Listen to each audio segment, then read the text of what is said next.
நான் தமிழ் கற்றதே தேவாரம், திருவாசகம், ஆன்மீக நூல்கள் இதையெல்லாம் படித்துத்தான் தமிழே கற்றேன். நான் பேசத் துவங்கியதே பொது மேடைகளில் ஆன்மீக சொற்பொழிவு நிகழ்த்தித்தான் பேசவே துவங்கினேன். சிந்திக்கத் துவங்கியதே பெருமானின் ஆலயத்தை தரிசித்து அதை பார்த்து அவரை பற்றிய கதைகள் கேட்டு அந்த புராணங்களை உள்வாங்கி அப்படித்தான் சிந்திக்கவே துவங்கினேன். அதனால நான் பேசத் துவங்கியதே மேடையில் ஆன்மீக சத்தியங்களை பேசி அப்படித்தான் பேசவே துவங்கினேன். எழுதத் துவங்கியதே ஆன்மீக புத்தகங்களை படியெடுத்து அவைகளை எழுதி அப்படித்தான் எழுதத் துவங்கினேன்.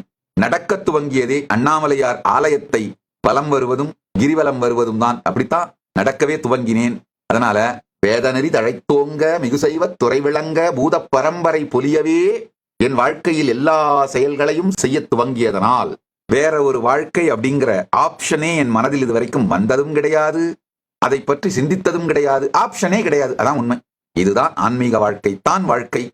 அதுக்காகத்தான் பிறந்தேன், அதைத்தான் வாழறேன், அதைத்தான் வாழ்வேன். அவ்வளவுதான். கைலாசவாசியாக இப்போதே பதிவு செய்யுங்கள். சேனலை சப்ஸ்கிரைப் செய்யுங்கள்.